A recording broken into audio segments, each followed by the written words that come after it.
जय जोहार, जय छत्तीसगढ़, संगवारी मल्ला। स्वागत है आप मन के हमारे यूट्यूब चैनल ईवीएम एजुकेशन में। दोस्तों, आज हम लोग पढ़ेंगे बायोलॉजी में पादप वर्गीकरण।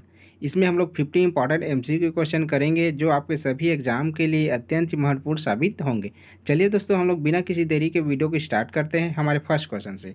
हमारा फर्स्ट क्वेश्चन है, क्वेश्चन हमारा पादपों के वर्गीकरण का विज्ञान है। हमारा सही आंसर है ऑप्शन नंबर बी, टेक्सोनॉमी। याद रखिएगा, जो पादपों का वर्गीकरण का विज्ञान क्या कहलाता है? आपका टेक्सोनॉमी कहलाता है। ठीक है। जेनेटिक्स, ये आपके अनुवांशिकता से संबंधित है। किसे? अनुवांशिकता। याद रखिएगा, अनुवांशिकता, अनुवांशिकता से संबंधित है आपका जेनेटिक्स। जो मार्फोलॉजी है, इसमें याद रखिएगा मार्फोलॉजी में, ठीक है, किसका अध्ययन किया जाता है? आपका इसमें जीवों की आकृति। ठीक, किसकी? जीवों की आकृति। याद रखिएगा, मार्फोलॉजी में आपका जीवों की आकृति का अध्ययन किया जाता है। जेनेटिक्स में आपका अनुवांशिकता से संबंधित है। ठीक है। और जो एनाटॉमी है, इसके बारे में जान लेते हैं। इसमें किसका अध्ययन किया जाता है? आपके जीवों की शारीरिक संरचना। याद रखिए, शारीरिक संरचना के बारे में, जीवों की शारीरिक संरचना के बारे में अध्ययन किया जाता है आपका एनाटॉमी में। चलिए अब नेक्स्ट क्वेश्चन देखते हैं। पादप वर्गीकी का जनक किसे कहा जाता है? हमारा सही आंसर है option number C, Carolus Linnaeus को।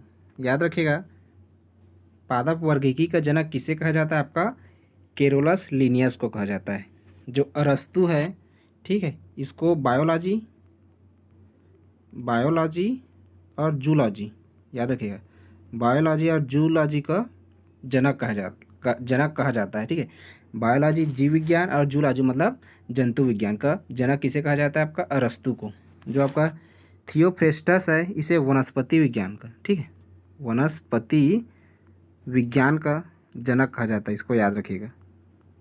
देखिए दोस्तों, जितना भी मैं एक्स्ट्रा फैक्ट बताऊंगा ये ऑलरेडी आपका क्वेश्चन है, ठीक है, जो एग्जाम में आपका पूछा गया है। ठीक है। अरस्तु को बायोलॉजी या जूलॉजी का जनक कहा जाता है। थियोफ्रेस्टस को आपका वनस्पति विज्ञान का जनक कहा जाता है। और पादप वर्गीकरण के जनक आपका है कैरोलस लिनियस। चलिए अब नेक्स्ट क्वेश्चन देखते हैं। क्वेश्चन हमारा, वनस्पति विज्ञान का जनक किसे कहा जाता है? देखिए, अभी बताया था ऊपर में क्वेश्चन, किसे कहा जाता है? ऑप्शन नंबर बी, थियोफ्रेस्टस को। ठीक है। वनस्पति विज्ञान का जनक किसे कहा जाता है? आपका थियोफ्रेस्टस को। चलिए अब नेक्स्ट क्वेश्चन देखते हैं। 5 जगत अवधारणा किसने प्रस्तुत की थी? हमारा सही आंसर है option number D, Whittaker. ठीक है। याद रखिएगा, 5 जगत अवधारणा जो है आपकी प्रस्तुत की थी वी टेकर ने। ठीक है। आपका अरस्तु, कैरोलस लिनियस, अब थियोफ्रेस्टस, इसके बारे में मैंने बता दिया आपको। ठीक है। चलिए अब नेक्स्ट क्वेश्चन देखते हैं। द्विनाम पद्धति का खोजकर्ता किसे कहा जाता है? हमारा सही आंसर है option number C, Carolus Linnaeus को। याद रखिएगा, जो आपका द्विनाम पद्धति के खोजकर्ता किसे कहा जाता है? आपका कैरोलस लिनियस को। और इसे पादप वर्गीकी का जनक भी कहा जाता है। ठीक है। पादप वर्गीकी का जनक किसे कहा जाता है? आपका कैरोलस लिनियस को ही कहा जाता है। और द्विनाम पद्धति का खोजकर्ता किसे कहा जाता है? आपका कैरोलस लिनियस को। चलिए अब नेक्स्ट क्वेश्चन देखते हैं। क्वेश्चन हमारा, द्विनाम पद्धति में सजीव के नाम का प्रथम पद है। हमारा सही आंसर है ऑप्शन नंबर बी, वंश। याद रखिएगा, द्विनाम पद्धति में सजीव के नाम का प्रथम पद क्या होता है? आपका वंश होता है। ठीक है, वंश होता है। चलिए अब नेक्स्ट क्वेश्चन देखते हैं। त्रिनाम पद्धति का जनक है। हमारा सही आंसर है ऑप्शन नंबर डी, स्ट्रिकलैंड। याद रखिएगा, जो आपका त्रिनाम पद्धति का जनक है स्ट्रिकलैंड, लिनियस को क्या बोला जाता है? आपका इसे द्विनाम, ठीक है, द्विनाम पद्धति का जनक या खोजकर्ता लिनियस कहा जाता है। त्रिनाम का याद रखिएगा स्ट्रिकलैंड है। क्या है आपका? स्ट्रिकलैंड है। रॉबर्ट ब्राउन इन्हें केंद्रक की खोज की थी। ठीक है। रॉबर्ट ब्राउन ने किसका खोज किया था? आपका केंद्रा की खोज किया था। चलिए अब नेक्स्ट क्वेश्चन देखते हैं। राष्ट्रीय वन अनुसंधान केंद्र कहाँ स्थित है? हमारा सही आंसर है ऑप्शन नंबर बी, देहरादून। याद रखिएगा, आपका जो राष्ट्रीय वन अनुसंधान केंद्र कहाँ है? आपके देहरादून में है। और जो आपका आलू अनुसंधान केंद्र, ठीक है, आलू अनुसंधान केंद्र कहाँ है आपका? याद रखिएगा, शिमला में है। कहाँ है आपका? शिमला में होता है। चलिए अब नेक्स्ट क्वेश्चन देखते हैं। क्वेश्चन अगला हमारा, राष्ट्रीय पर्यावरण अनुसंधान केंद्र कहाँ स्थित है? हमारा सही आंसर है ऑप्शन नंबर सी, नागपुर में। याद रखिएगा, राष्ट्रीय पर्यावरण अनुसंधान केंद्र कहाँ है आपका? नागपुर में है। चलिए अब नेक्स्ट क्वेश्चन देखते हैं। भारत में वनस्पति सर्वेक्षण विभाग कहाँ स्थित है? हमारा सही आंसर है ऑप्शन नंबर बी, देहरादून। कहाँ है आपका? देहरादून में है। ठीक है, भारत में वनस्पति सर्वेक्षण विभाग कहाँ है आपका? देहरादून में है। या बोल दिया जाए वन अनुसंधान केंद्र, वन अनुसंधान जो केंद्र है ये भी कहाँ है आपका? याद रखिएगा, देहरादून में ही है। चलिए अब नेक्स्ट क्वेश्चन देखते हैं।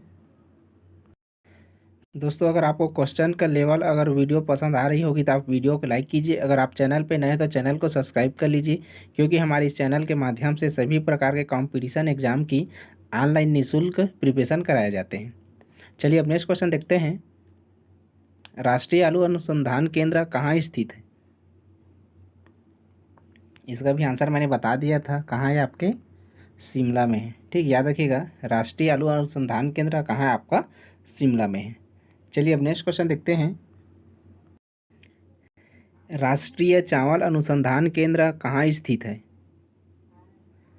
हमारा सही आंसर है ऑप्शन नंबर ए। याद रखिएगा, कहाँ है आपका? कटक, उड़ीसा में। ठीक, कटक कहाँ है आपका? उड़ीसा में है। ठीक है, राष्ट्रीय चावल अनुसंधान केंद्र कहाँ है आपका? कटक, उड़ीसा में है। चलिए अब नेक्स्ट क्वेश्चन देखते हैं। राष्ट्रीय सरसों अनुसंधान केंद्र कहाँ स्थित है? हमारा सही आंसर है option number C, Sewar, Bharatpur में। याद रखिएगा, राष्ट्रीय सरसों अनुसंधान केंद्र आपका सेवर, भरतपुर में है। जो आपका चावल अनुसंधान केंद्र, ठीक है, वो कहाँ आपका? उड़ीसा में है। चलिए अब नेक्स्ट क्वेश्चन देखते हैं। नेक्स्ट क्वेश्चन है हमारा, नेशनल बॉटनिकल गार्डन कहाँ स्थित है? हमारा सही आंसर है ऑप्शन नंबर बी, कलकत्ता में। याद रखिएगा, आपका जो नेशनल बॉटनिकल गार्डन कहाँ स्थित है? आपके कलकत्ता में है।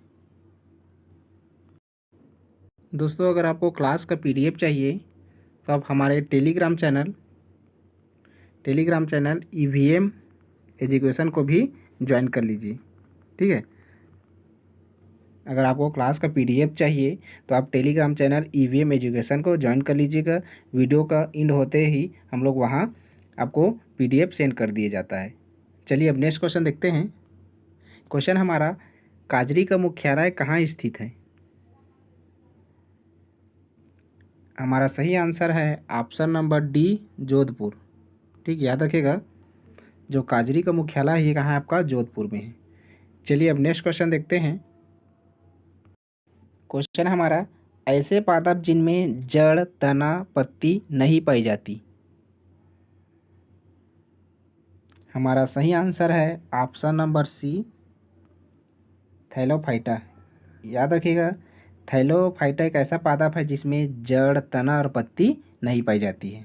ठीक है, जो और भी ऑप्शन दिया है इसके बारे में भी हम लोग जान लेते हैं। याद रखिएगा, जो आपका टेरिडोफाइटा है, ठीक है, टेरिडोफाइटा है, इसमें याद रखिएगा आपका फूल व बीज,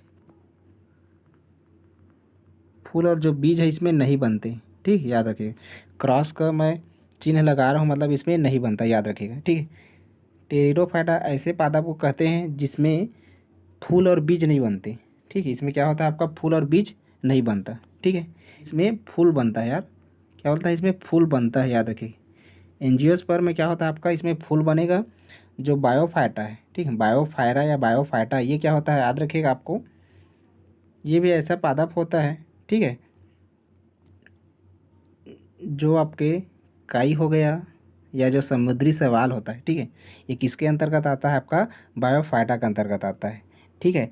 ये क्या होता है? जो पादप जगत का सबसे बड़ा वर्ग होता है, बायोफायरा या बायोफाइटा, इसको याद रखिएगा, ठीक है। जिसमें जड़, तना, पत्ती नहीं पाई जाती उसे थैलोफाइटा कहते हैं, ठीक है। जिसमें फूल और बीज नहीं बनता उसे टेरिडोफाइटा बोलते हैं, ठीक है। जिसमें फूल बनता है उसे एंजियोस्पर्म बोलते हैं। और जो बायोफाइटा, ये क्या होता है? आपका पादप जगत का सबसे बड़ा वर्ग होता है। इसका उदाहरण आपका काई हो गया और जो समुद्री शैवाल है, ठीक है। चलिए अब नेक्स्ट क्वेश्चन देखते हैं। थैलोफाइटा का उदाहरण नहीं है। हमारा सही आंसर है ऑप्शन नंबर डी, फर्न। याद रखिएगा, जो थैलोफाइटा है इसका उदाहरण कौन सा नहीं है? आपका फर्न नहीं है, ठीक है। बाकी आपका शैवाल, लाइकेन और ये कवक इसका उदाहरण है। चलिए अब नेक्स्ट क्वेश्चन देखते हैं। शैवाल के अध्ययन का विज्ञान है, मतलब ये बताना हमें शैवाल के जो अध्ययन होता है, ठीक है, उसको क्या बोला जाता है? हमारा सही आंसर है ऑप्शन नंबर बी, याद रखिएगा, फाइकोलॉजी। याद रखिएगा, शैवाल के अध्ययन को क्या कहा जाता है? आपका फाइकोलॉजी कहा जाता है। और जो माइकोलॉजी, ये कवक के अध्ययन को कहा जाता है, ठीक है। कवक के अध्ययन को माइकोलॉजी बोलते हैं और शैवाल के अध्ययन को फाइकोलॉजी बोलते हैं, ठीक है। और जो आपका ओंकोलॉजी है, इसमें किसका अध्ययन किया जाता है? कैंसर का। याद रखिएगा, किसका? कैंसर का। देखिए मैं इसमें ट्रिक बताता हूँ आपको। शैवाल और जो कवक का अध्ययन, इसमें फाइकोलॉजी आएगा कि माइकोलॉजी आएगा, ठीक है। माई से याद रखना, माइक। माइक पता है ना आपको, ठीक है। जो भाषण वाषण देने के लिए हम लोग क्या पकड़ते हैं? माइक। तो याद रखना माइक, माइक, ठीक है। माई से क्या हो जाएगा आपका? माइकोलॉजी। क से हो जाएगा आपका कवक, ठीक है। ऐसा आप लोग ट्रिक बनाएंगे तो आपको पता चल जाएगा कि माइकोलॉजी से कवक का अध्ययन किया जाता है और फाइकोलॉजी से शैवाल का। एक का अगर आपको पता रहेगा तो दूसरे का भी आप आंसर निकाल पाओगे। चलिए अब नेक्स्ट क्वेश्चन देखते हैं। पोषण की दृष्टि से शैवाल होते हैं, ठीक है। हमारा सही आंसर है ऑप्शन नंबर बी। याद रखिएगा, जो शैवाल होता है पोषण की दृष्टि से क्या होता है? ये स्वपोषी होता है। क्या होता है आपका? स्वपोषी होता है। जो आपका कीटभक्षी है, कीटभक्षी किसे बोलते हैं हम लोग? घटपर्णी, ठीक है, घटपर्णी। घटपर्णी को क्या बोला जाता है? आपका कलश पादप, कलश पादप, ठीक है। पत्ती में ऐसा टाइप का रहता है ना, बना रहता है आपका कीड़ा, उसी के अंदर क्या रहता है? आपका पत्ती में कीड़ा रहता है, ठीक। ये क्या होता है? आपका कीटभक्षी होता है, इसी को कलश पादप या घटपर्णी बोलते हैं। चलिए नेक्स्ट क्वेश्चन देखते हैं। देखिए दोस्तों, आपका जो प्रयोगशाला परिचारक एग्जाम होने वाला है उसमें सिंपल क्वेश्चन नहीं पूछे जाएगा, ठीक है। थोड़ा मॉडरेट लेवल का क्वेश्चन पूछा जाएगा, क्योंकि कंपटीशन बहुत ज़्यादा है, क्योंकि इसमें लाखों बच्चे फॉर्म अप्लाई किए हैं, ठीक है। अगर उन लाखों बच्चों को, ठीक, आपको पीछे पछाड़ना है तो आपको प्रिपरेशन को अच्छे से करना पड़ेगा, ठीक है। 1-2 घंटे में पढ़ने से ये सोचते हो कि गवर्नमेंट जॉब लग जाएगा तो आप इस गलतफहमी में जी रहे हो, ठीक है। इंसान 4 से 5 घंटा, 6-7 घंटा पढ़ रहा है, उसको भी क्या है? सफलता नहीं मिल रही है। मेन पढ़ने का क्या है? आप अच्छे से नहीं पढ़ते हो, ठीक है। अच्छे से पढ़ो और अच्छे से कंटेंट से पढ़ो। आप नोट्स बनाते रहोगे, उसको बार बार रिवाइज करते रहोगे, ठीक है। आप लोग बोलते हो कि एक बार पढ़ लिया दोबारा कौन पढ़ेगा? हमको तो पूरा याद है। जब एग्ज़ाम हॉल में बैठने जाते हो ना, तब वो जो पढ़े रहते हो वो याद नहीं आता। इसलिए आप ज़्यादा से ज़्यादा नोट्स बनाए, उसको रिवाइज करते रहिएगा, ठीक है। एक बार नोट्स बनाए, उसको 10 बार रिवाइज करो, तभी आपको क्या होगा? बार बार वो क्वेश्चन को आपकी आंखों के सामने दिखेगा तो आंसर आपको पता रहेगा, ठीक है। चलिए अब नेक्स्ट क्वेश्चन देखते हैं। खाने योग्य शैवाल है। हमारा सही आंसर है ऑप्शन नंबर सी, क्लोरेला। याद रखिए, खाने योग्य जो शैवाल होता है क्या होता है? आपका क्लोरेला होता है। मशरूम, मशरूम को छत्तीसगढ़ी में क्या बोलते हैं जी? इसे फुटू। क्या बोलते हैं इसे? फुटू बोलते हैं, ठीक है। सिंघाड़ा आपको पता ही होगा, सिंघाड़ा या सिंघड़ा बोलते हैं ना इसको। चलिए नेक्स्ट क्वेश्चन देखते हैं। निम्न में से किसे समुद्री रेशम कहा जाता है? इनमें से हमें समुद्री रेशम किसे कहा जाता है ये बताना है। हमारा सही आंसर है ऑप्शन नंबर सी, स्पायरोगैरा। याद रखिएगा, स्पायरोगैरा को समुद्री रेशम कहा जाता है। देखिए दोस्तों, इसमें जो साइंस पोर्शन है उसमें थोड़ा जो क्वेश्चन आएगा वो थोड़ा टफ लेवल का आएगा, इजी लेवल का नहीं आएगा, ठीक है। आप उसका नाम कभी सुने नहीं होगे या कभी पढ़े नहीं होगा, ऐसा ऐसा टाइप का उसमें वर्ड यूज़ होगा, इसलिए आप अच्छे से ध्यान से पढ़िएगा, ठीक है, क्योंकि आपको सिलेक्शन लेना ही है। चलिए अब नेक्स्ट क्वेश्चन देखते हैं। क्वेश्चन हमारा, समुद्री घास किसे कहते हैं? हमारा सही आंसर है ऑप्शन नंबर ए, डायटम को। याद रखिएगा क्या क्वेश्चन पूछा गया है, समुद्री घास बोला है ना, समुद्री घास किसे बोलते हैं हम लोग, डायटम को। अगर समुद्री रेशम पूछ दिया जाए, ठीक है, तो कौन सा था आपका, स्पायरोगायरा था, ठीक है। क्लोरेला क्या था आपका, खाने खाने योग्य शैवाल था, ठीक। खाने योग्य शैवाल कौन सा था आपका, क्लोरेला था। चलिए नेक्स्ट क्वेश्चन देखते हैं। अंतरिक्ष यात्री भोजन के रूप में कौन से शैवाल का उपयोग करते हैं? हमारा सही आंसर है ऑप्शन नंबर डी, क्लोरेला। याद रखिएगा जो आपका अंतरिक्ष यात्री है ये भोजन के रूप में किस शैवाल का उपयोग करते हैं, आपका क्लोरेला का, ठीक है। चलिए नेक्स्ट क्वेश्चन देखते हैं।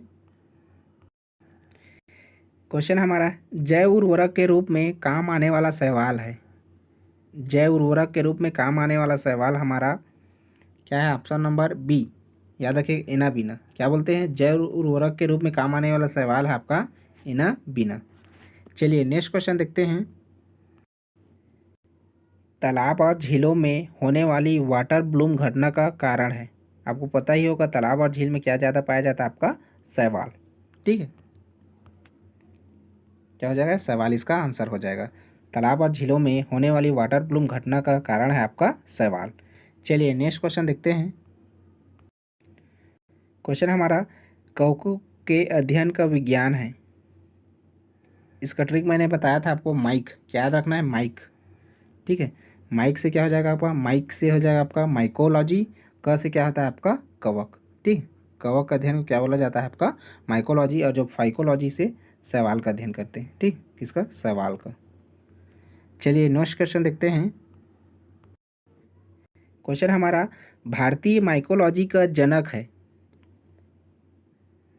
हमारा सही आंसर है ऑप्शन नंबर बी, ई श्रीधरन। याद रखिएगा भारतीय माइकोलॉजी का जनक है आपका ई श्रीधरन। और जो आपका भारतीय फाइकोलॉजी, ठीक, इसका फाइकोलॉजी मतलब शैवाल के अध्ययन को क्या बोलते हैं हम लोग, फाइकोलॉजी, ठीक है, फाइकोलॉजी। याद रखिएगा भारतीय फाइकोलॉजी का जनक किसे कहा जाता है, याद रखिएगा ओमी अयंगर को, ठीक है। ओमी अयंगर को कहा जाता है आपका भारतीय फाइकोलॉजी का जनक। चलिए नेक्स्ट क्वेश्चन देखते हैं। भारतीय फाइकोलॉजी का जनक है, अभी बताया था मैंने, इसका आंसर क्या हो जाएगा आपका, ऑप्शन नंबर ए, ओमी अयंगर। चलिए नेक्स्ट क्वेश्चन देखते हैं। कवक से प्राप्त होने वाली औषधि है। हमारा सही आंसर है ऑप्शन नंबर सी, पेनिसिलिन। याद रखिएगा कवक से प्राप्त होने वाली औषधि कौन सी है आपकी, पेनिसिलिन, ठीक है। पेनिसिलिन की खोज किसने की थी, एलेक्जेंडर फ्लेमिंग ने की थी। किसने की थी, ये आपके एग्जाम में क्वेश्चन पूछा गया है, पेनिसिलिन की खोज किसने की थी, एलेक्जेंडर फ्लेमिंग, ठीक है। क्या, एलेक्जेंडर फ्लेमिंग ने इसकी खोज की थी, याद रखिएगा। जो आपका सिनकोना है, ठीक है, सिनकोना की छाल से क्या मिलता है आपका, कुनेन, ठीक, क्या मिलता है आपका, कुनेन मिलता है, याद रखिए सिनकोना की छाल से आपका कुनेन मिलता है। इसका उपयोग हम लोग किस लिए करते हैं, जो आपके मलेरिया बुखार है ना उसको ठीक करने के लिए इसका उपयोग किया जाता है आपका कुनेन का। चलिए नेक्स्ट क्वेश्चन देखते हैं। एथलीट फुट, दाद आदि रोग किस कारण होते हैं? हमारा सही आंसर है ऑप्शन नंबर बी, फंगस, ठीक। किसके वजह से होता है, ये आपके फंगस की वजह से होता है, ठीक है। एथलीट फुट, दाद आदि रोग किस कारण होते हैं, आपके फंगस। फंगस को क्या बोलते हैं हम लोग, कवक, ठीक, कवक जनित रोग बोलते हैं ना, उसी को क्या बोला जाता है आपका, फंगस बोला जाता है। वायरस, ठीक है, उसमें वायरस से कौन सा रोग होता है आपका, एड्स, ठीक है। वायरस से आपका एड्स होगा और चेचक होगा, याद रखिएगा एड्स और चेचक वायरस से होता है, याद रखिएगा। जो प्रोटोजोआ है इससे होने वाले रोग हैं आपके, याद रखिएगा,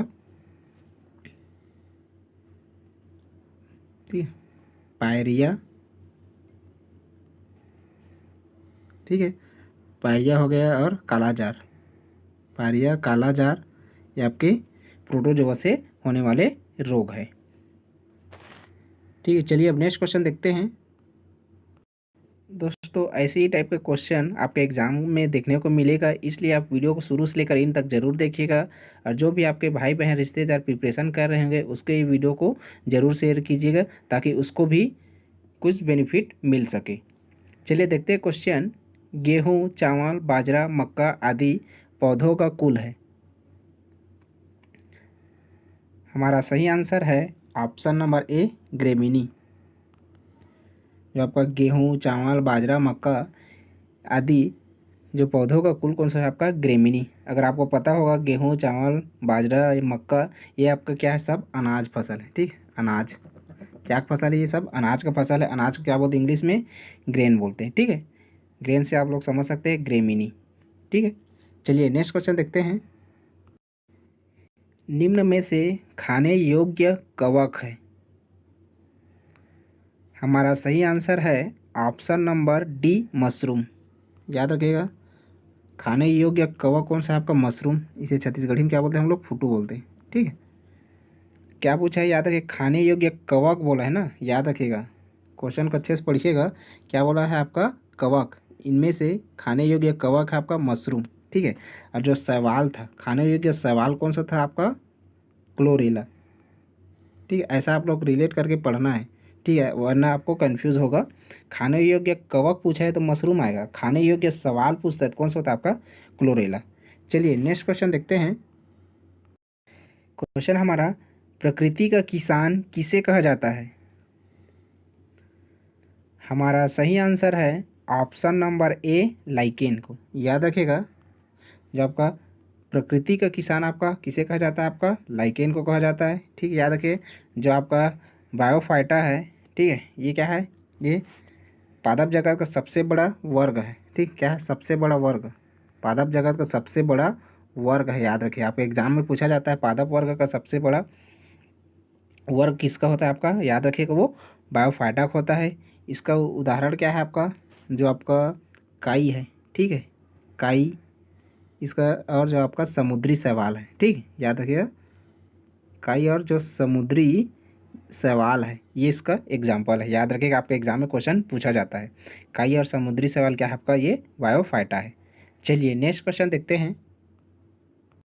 क्वेश्चन हमारा, लिटमस पेपर किससे प्राप्त होता है। ये आपका इंपॉर्टेंट क्वेश्चन है दोस्तों, ये एग्जाम में पूछा जाएगा। किससे प्राप्त होता है, याद रखिएगा ये लाइकेन से। ठीक, याद रखिए, लिटमस पेपर आपका प्राप्त होता है लाइकेन से प्राप्त होता है। चलिए नेक्स्ट क्वेश्चन देखते हैं। निम्न में बूढ़े की दादी किसे कहा जाता है। बूढ़े की दादी आपका कहा जाता है ऑप्शन नंबर डी, मार्सेला को। ठीक, ऑप्शन नंबर बी क्या, मार्सेला को कहा जाता है बूढ़े की दादी। चलिए नेक्स्ट क्वेश्चन देखते हैं। निम्न में घाव पर ड्रेसिंग के रूप में काम आता है। हमारा सही आंसर है ऑप्शन नंबर डी, स्फेग्नम। याद रखिएगा, क्या है, स्फेग्नम। घाव पर ड्रेसिंग के रूप में काम आता है आपका स्फेग्नम। ठीक है, याद रखिएगा। चलिए नेक्स्ट क्वेश्चन देखते हैं। क्वेश्चन हमारा, निम्न में से किससे सोना प्राप्त किया जाता है। हमारा सही आंसर है ऑप्शन नंबर ए, इक्विसिटम। याद रखिएगा, इक्विसिटम से आपका सोना प्राप्त किया जाता है। चलिए नेक्स्ट क्वेश्चन देखते हैं। क्वेश्चन हमारा, पादप जगत का उभयचर किसे कहा जाता है। हमारा सही आंसर है ऑप्शन नंबर बी, बायोफाइटा को। याद रखिएगा, पादप जगत का उभयचर ये सबसे ज़्यादा आपका इंपॉर्टेंट क्वेश्चन है। ठीक है, ये आपको एग्जाम में क्वेश्चन पूछा जाएगा। पादप जगत का उभयचर किसे कहा जाता है, आपका बायोफाइटा कहा जाता है। ठीक है, जिम्नोस्पर्म, इसके बारे में जान लेते हैं दोस्तों। जिम्नोस्पर्म, इसमें याद रखिएगा फल व फूल नहीं बनते। ठीक है, फल और फूल इसमें नहीं बनते, बट इसमें क्या बनता है, बीज बनता है। याद रखिएगा, ठीक है, आपको एग्जाम में क्वेश्चन पूछा जाता है। ठीक है, कि इसमें फल और फूल नहीं बनते लेकिन बीज बनते हैं, कौन सा आंसर हो जाएगा आपका, जिम्नोस्पर्म। ये जो बीज है इसे नग्न बीज बोलते हैं। याद रखिएगा, क्या बोलते हैं इसे, नग्न बीज। ये भी आपके एग्जाम में क्वेश्चन पूछ सकता है कि नग्न बीज किसमें पाया जाता है, तो याद रखिए किसमें पाया जाता है, आपका जिम्नोस्पर्म में। चलिए नेक्स्ट क्वेश्चन देखते हैं। दोस्तों अगर आप लोग टेलीग्राम चैनल को ज्वाइन नहीं किए हैं तो टेलीग्राम चैनल को हमारे ज्वाइन कर लीजिए, ईवीएम एजुकेशन। ठीक, क्या नाम है उसका? ईवीएम एजुकेशन है। यहाँ आपको क्लास का नोट्स प्रोवाइड कर दिया जाएगा, ठीक है, जिससे आप लोग अच्छे से और पढ़ सकते हैं। चलिए नेक्स्ट क्वेश्चन देखते हैं। क्वेश्चन हमारा, कौन से प्रभाग के पौधों में संवहन ऊतक का विकास सर्वप्रथम हुआ है? हमारा सही आंसर है ऑप्शन नंबर सी, याद रखिएगा, टेरिडोफाइटा। किसमें? टेरिडोफाइटा में, याद रखिएगा। टेरिडोफाइटा प्रभाग के पौधों में संवहन ऊतक का विकास हुआ है। टेरिडोफाइटा किस क्या कहा जाता है इसमें? याद रखिएगा, इसमें याद रखिएगा आपका जो फल और बीज, ठीक, फल और बीज इसमें नहीं बनते हैं। ठीक, फल और बीज इसमें नहीं बनते हैं, याद रखिएगा। चलिए नेक्स्ट क्वेश्चन देखते हैं। क्वेश्चन हमारा, सबसे बड़ा जिम्नोस्पर्म पादप का उदाहरण है? हमारा सही आंसर है ऑप्शन नंबर बी, सिकोया। याद रखिएगा, सबसे बड़ा जिम्नोस्पर्म पादप का उदाहरण आपका सिकोया है। अगर सबसे छोटा पूछ दिया जाए, क्या सबसे छोटा, ठीक है, छोटा तो कौन सा हो जाए आपका? पिग्मिया। ठीक है, पिग्मिया सबसे छोटा जिम्नोस्पर्म पादप का उदाहरण है और सबसे बड़ा आपका है सिकोया। चलिए नेक्स्ट क्वेश्चन देखते हैं। क्वेश्चन हमारा, निम्न में सबसे छोटा जिम्नोस्पर्म पादप है? अभी बताया था मैंने, इसका आंसर क्या हो जाएगा आपका? Option number A, पिग्मिया। ठीक है, सबसे छोटा जिम्नोस्पर्म आपका पिग्मिया है और सबसे बड़ा आपका है सिकोया। चलिए नेक्स्ट क्वेश्चन देखते हैं। क्वेश्चन हमारा, राजस्थान में पाए जाने वाला एकमात्र जिम्नोस्पर्म पादप है? हमारा सही आंसर है ऑप्शन नंबर डी, इड्रीफा। याद रखिएगा, राजस्थान में पाए जाने वाला एकमात्र जिम्नोस्पर्म पादप कौन सा होता है? आपका इड्रीफा है। चलिए नेक्स्ट क्वेश्चन देखते हैं। दोस्तों वीडियो को बनाने और क्वेश्चन को सेलेक्ट करने में बहुत ज़्यादा टाइम लगता है। अगर आप लोग चैनल पे नए हैं और हमें सपोर्ट करना चाहते हैं तो आप हमारे चैनल को सब्सक्राइब जरूर कीजिएगा, ठीक है। हम लोग आपके लिए ऐसे ही क्वेश्चन लेकर आते रहेंगे। चलिए अब नेक्स्ट क्वेश्चन देखते हैं। क्वेश्चन हमारा, किस पादप के तने के रस से साबूदाना तैयार किया जाता है? ठीक है, याद रखिएगा, हमारा सही आंसर है ऑप्शन नंबर सी, साइकस। याद रखें, साइकस पादप के तने के रस से साबूदाना, साबूदाना जो हम लोग यूज़ करते हैं ना खाने के लिए मसाले के रूप में, ठीक है, वो क्या है आपका? साइकस से तैयार किया जाता है। चलिए नेक्स्ट क्वेश्चन देखते हैं। जीवित जीवाश्म किस पादप को कहा जाता है? हमारा सही आंसर है ऑप्शन नंबर सी, साइकस को। याद रखिएगा, आपका जीवित जीवाश्म, ठीक है, साइकस पादप को कहा जाता है और साइकस से ही आपका क्या? साबूदाना, ठीक है, साबूदाना तैयार किया जाता है, इसको भी याद रखिएगा। चलिए नेक्स्ट क्वेश्चन देखते हैं। क्वेश्चन हमारा, चिलगोजा एक है, चिलगोजा क्या है आपका? ये बताना है हमें। हमारा सही आंसर है ऑप्शन नंबर डी, पाइनस का बीज। याद रखिए, जो चिलगोजा होता है ये क्या होता है आपका? पाइनस का बीज होता है। देखिए दोस्तों, आप लोग चिलगोजा पहली बार पढ़े होंगे या सुने होंगे। देखिए, जो आपको पहली बार पढ़े होंगे, जो सुने होंगे, वही क्वेश्चन को आपके एग्जाम में पूछा जाता है। इसलिए आपको हर तरह का से क्या करना है? आपको रेडी रखना है, ठीक है, अपने आप को प्रिपरेशन करना ही है। हर तरह से किसी भी टाइप का क्वेश्चन आपके एग्जाम में पूछा जा सकता है। चलिए नेक्स्ट क्वेश्चन देखते हैं। क्वेश्चन हमारा, जिम्नोस्पर्म पादप में किसका अभाव होता है? देखिए, इसका आंसर भी मैंने बता दिया था। इसमें फल और फूल नहीं बनते, ठीक है, जिम्नोस्पर्म में फल फूल नहीं बनते, ठीक है। याद रखिए, इसमें बीज बनता है। तो किसमें क्या, किसका अभाव रहता है? मतलब फूल, फल या फूल का अभाव रहेगा इसमें, ठीक है। इसमें बीज पाया जाता है। याद रखिए, जिम्नोस्पर्म में क्या पाया जाता है? आपका बीज पाया जाता है, फल और फूल इसमें नहीं पाए जाते, ठीक है। जिम्नोस्पर्म में जो बीज होता है इसे नग्न बीज बोलते हैं, ठीक है, याद रखिएगा, नग्न बीज। यहाँ पे एग्जाम में क्वेश्चन पूछा गया है, नग्न बीज किस में पाया जाता है? आपका जिम्नोस्पर्म में। चलिए नेक्स्ट क्वेश्चन देखते हैं दोस्तों। क्वेश्चन हमारा, सबसे विकसित पादप को समूह है?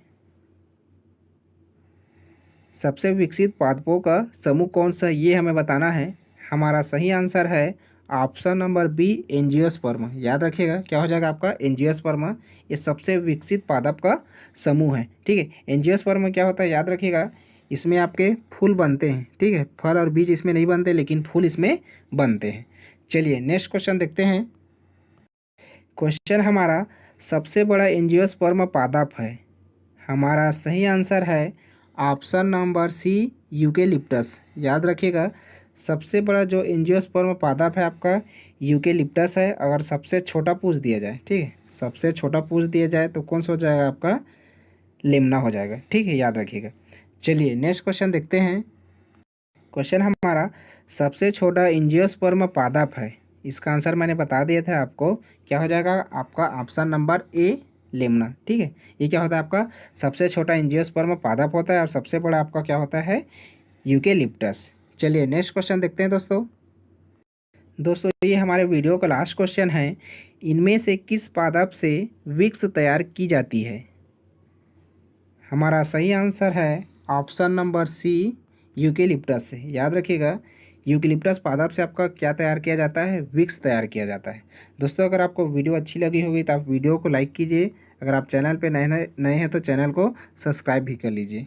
ठीक है, हम लोग आप लोगों के लिए ऐसी ही वीडियो लेकर आते रहेंगे। आपको निश्चित ही सफलता मिलेगी, आप रेगुलर प्रयास करते रहिएगा। ठीक है, चलिए दोस्तों अब मिलते हैं हम लोग नेक्स्ट लेक्चर में। Thank you for watching.